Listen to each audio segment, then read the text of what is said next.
Still looking at me.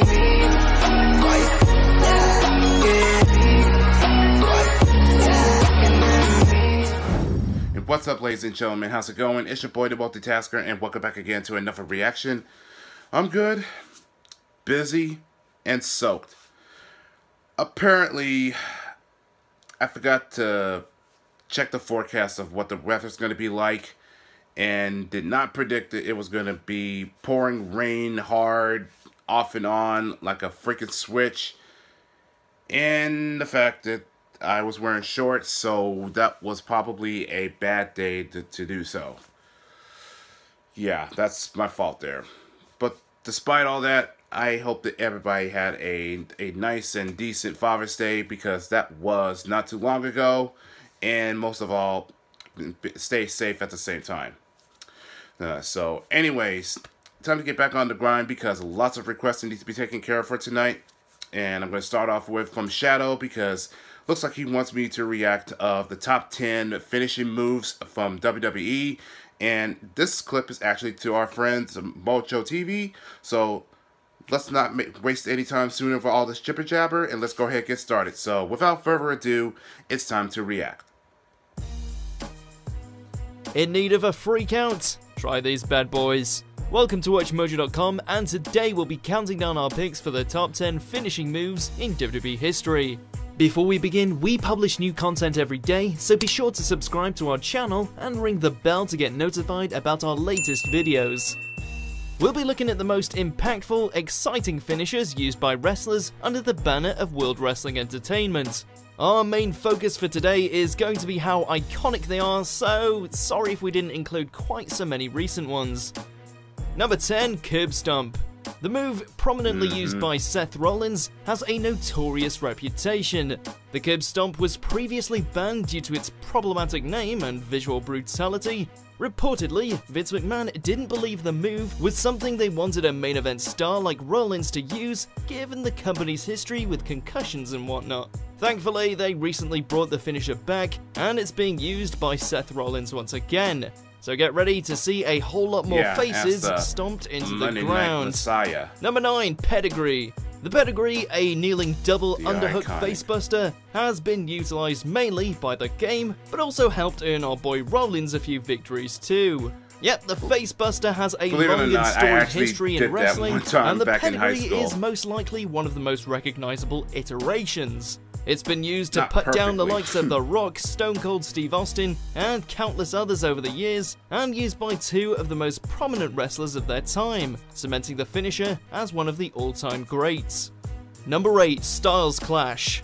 AJ Styles' finishing maneuver is a belly-to-back inverted mat slam known as the Styles Clash, but you already knew that. Though not created by Styles, the move was popularized by his use, and the act of moving his legs around the opponent's arms to secure a pin was a touch added by AJ. The move can be more dangerous than many typical wrestling moves. While most moves require wrestlers to tuck their chins down, the Styles Clash requires them to move their heads back.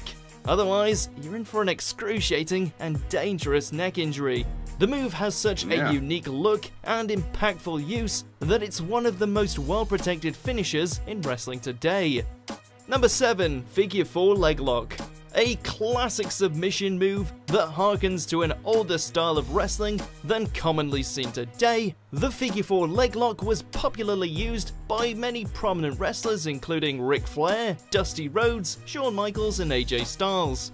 Charlotte Flair also has her own altered version known as the Figure 8 Leg Lock, though we're not really sure if that handstand actually adds more pressure. Looks cool though, right? The submission consists of wrapping the opponent's legs around your own and applying leverage, and can be used to submit an opponent or win through pinfall if one is able to get their opponent's shoulders on the mat. The grappling move is a golden standard for submission holds and remains so to this day. Number 6, Spear. The Spear is a devastating tackle known for its high impact and ability to come suddenly, which isn't usually something you'd be proud of. Used by the likes of Edge, Goldberg, Batista, Bobby Lashley, and Roman Reigns, the Spear has historically been a fairly well-protected finisher, unless you're Brock Lesnar. The ease of setup for the move can often lead to high-octane, crowd-pleasing moments that are able to end matches in the blink of an eye. The charging shoulder block is a quintessential wrestling move, iconically seen in use by some of the biggest and best brawlers in the WWE to a great amount of success. Number 5. Rock Bottom. The Rock is without a doubt one of the most successful and popular wrestlers of all time. Despite the popularity of the People's Elbow, we believe that Rock Bottom is his superior finisher. The side power slam is bombastic, loud, and fits Rocky's wrestling persona to a T. A larger-than-life figure deserves a larger-than-life finisher, and The Rock seems to agree, even opting to use the Rock Bottom during a scene in Furious 7. We're hoping that we'll see the iconic move put to use in a WWE ring once again someday, despite the Dwayne's Hollywood star schedule. Number 4. RKO. Randy Orton's jumping cutter, known as the RKO, has gained worldwide attention as a meme. Hopefully that doesn't detract from your views on the finisher, as it still stands up as a devastating move used by the Viper. Similar to the spear, in its ability to be used out of nowhere, the RKO carries a significant amount of impact when performed right. Orton has become so associated with the maneuver that it is almost impossible to see him without picturing it. In his long and tenured career, we've seen the RKO performed countless times, but it still stands tall as one of our favourite finishers. Number 3. Sweet Chin Music. Shawn Michaels' legendary superkick perfectly displays the showmanship and over-the-top theatrics of wrestling.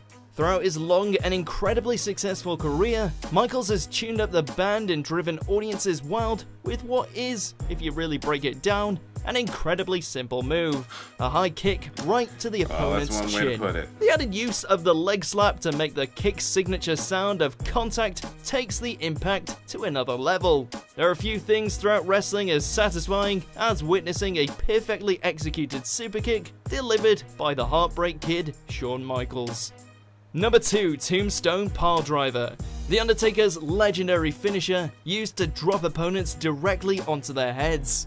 The use of the piledriver is banned throughout much of the wrestling industry, though few in the WWE are given permission to use the move, including the Phenom. The added theatrics delivered by The Undertaker, along with the very real possibility of danger, make the Tombstone one of the most intimidating moves in wrestling.